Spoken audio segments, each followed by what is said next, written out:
still in a partial realm. Okay? Part of the old, part of the new.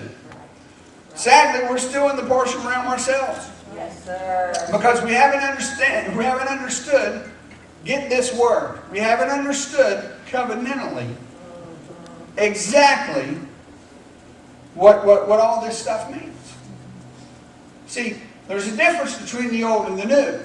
The old was based on works. The new is based on covenant. Yeah, that's it. The new is based on something that matter of fact, the covenant is so important that God said, I'm not even going to let you deal with your half of the covenant. I'm going to deal with it. Yes. And so whenever we begin to pull this thing into understanding of a covenant mindset, Hallelujah. then all of a sudden the lights begin to come on. Now hang tight. I know I've hit a few things here, but I promise you I'm going to pull it together. Go to Galatians chapter 4, verse number 1.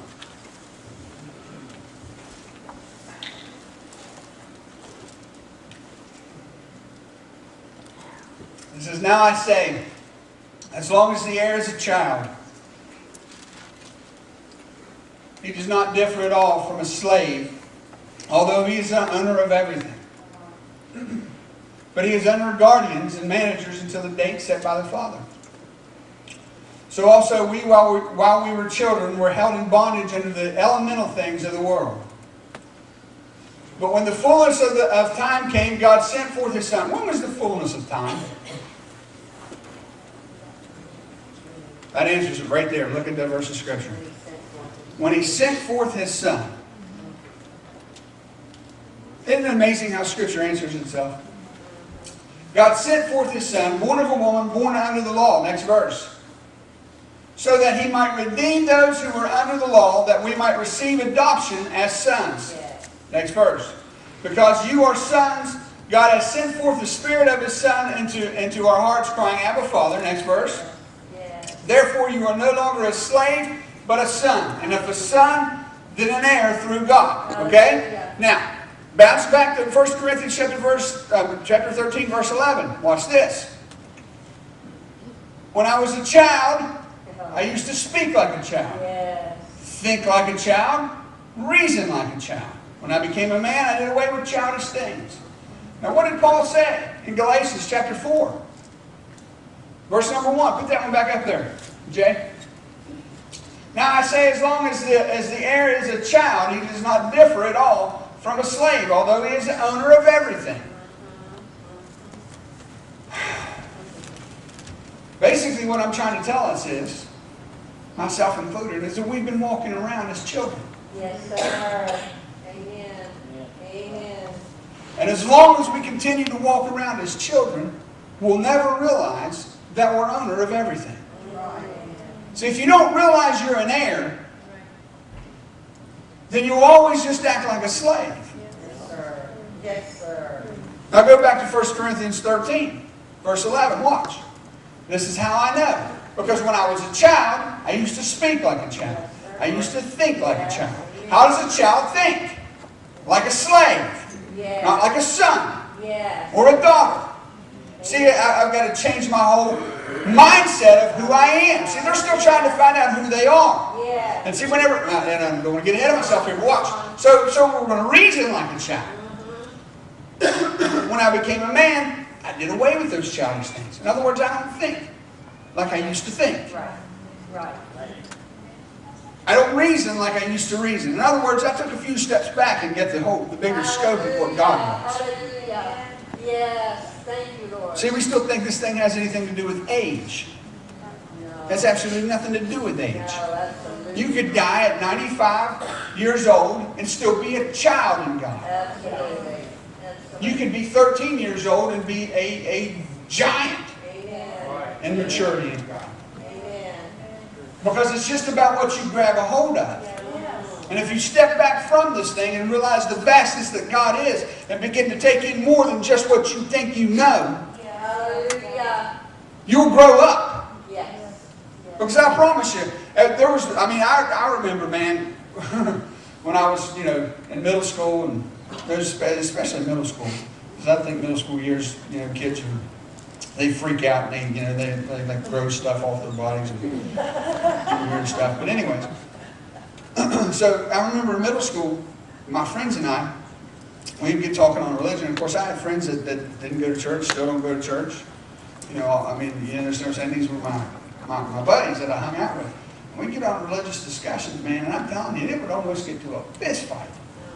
That's when I vowed, shortly after that, after I got out of middle school, that I would refuse to ever argue religion with anybody. Right.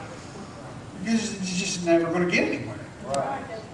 But anyways, that was a free bit of information for you. But anyways, point is that I was so sure that I was right, that I was willing to fight my best friend for it. Now, I think about what we used to fight about when I was in middle school. And 90% of what I believed then, I don't even believe now. Right. And I was ready to fight my buddy, I'm telling you. Me and this dude did everything together. He was here whenever they did the 1-year anniversary for me, Steve Malzer. I mean, I was ready to fist fight this guy because I thought I knew what was right. Yes. Now I step back from it and I see, I don't even believe half that stuff anymore. And then I even step back further and I realize, you know what? Even now I'm getting ahead of myself. But even if he does believe that way, I still love him. Amen. And I step back further from it. Even though he believes that way, I accept him. Amen. It's good. I'm going That's to good. keep stepping back here eventually. But anyways.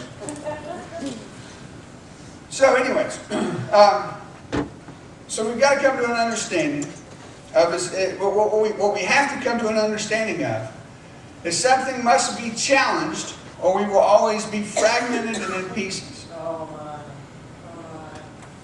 If you think about it, there are some things that have to be challenged in our mindsets. Where I'm always going to be in pieces. I'm only going to have parts of this whole thing. Okay, in myself and in our church. If we can't step up and look at some of these certain things and begin to lay some things out here, and I'm not just talking about what some of us are thinking about. I'm not just talking about these kind of things. I'm not just talking about these kind of things. There are some things in the church that we need to lay out and really come at odds against. Hallelujah. Not with each other, but with the things that are before us. We've got to find some truth Right. Amen. in some things. Yes. You understand? Yes. And we really got to begin to look deep into some things and step back and say, you know what? Are we doing this thing right? Are we looking at this thing right? Because I would hate to be 20 years from now, look back and go, man, I've been fighting for this thing. I was wrong all along. Yes. Amen. Amen. I'm just saying. So anyways,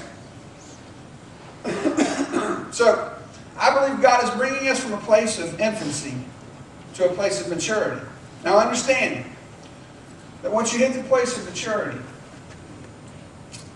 that there are going to be people that are still not as mature as you. Hello?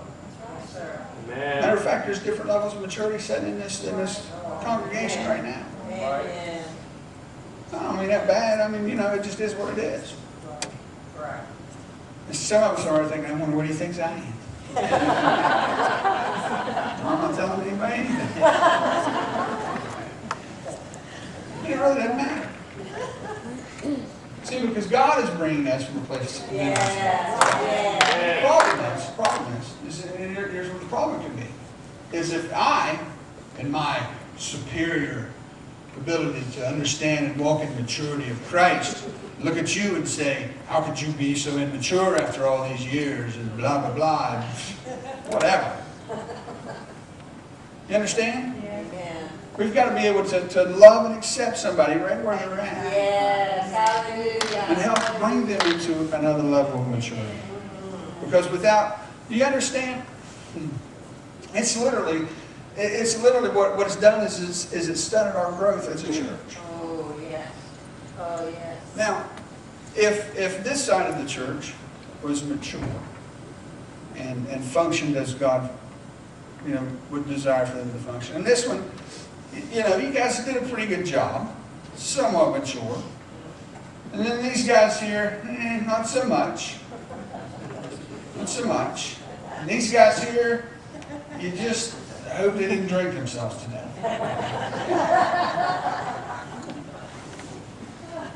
What we've got is that we've got a mature shoulder over there. Come on. We've got a a 20-ish arm right there. Yes. Yes. We've got a grade school hand with baby's fingers. Oh, yes. Yes. Yes. Yes. We ain't gonna get a whole lot accomplished. Yes. But what's happened is we've been divided, just like this room's been divided. Yes, sir. Okay?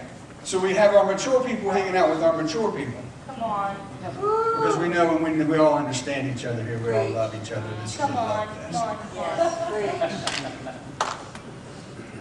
But these people didn't get what we had. And then together, we couldn't walk over there and minister with these people because they needed what we had. Yeah. You understand? And whenever we begin to join this whole thing up, then everybody begins to grow up together. And then all of a sudden, we're not deformed anymore. Hallelujah. Hallelujah. We actually have a full functioning, mature arm. Hallelujah. Because it's doing what it's supposed to do, and everything functions as it's supposed to function. You understand? I mean, my fingers don't rely on every muscle in my arm to move. But without my arm, my fingers aren't going to be much good. So they have their individual things that they do, Yes. but without the whole, it ain't nothing. Amen. You understand what I'm saying? That it comes right back to the old saying, you're only as good as your weakest link. A chain is only good as its weakest link, and I promise you this. Everybody that's sitting here is not everybody that's sitting here is not at the same maturity level. I understand that. Okay? And will we ever all reach the same maturity level? And no, I don't think so, because I think we'll all view things differently. I mean, you and I will never view everything exactly the same way. Right. You know why that is? Because I'm different than you. Yes. Yes. Yes. Hello? Amen. I don't expect you to believe everything that I believe, because I don't believe everything you do. Right. You understand?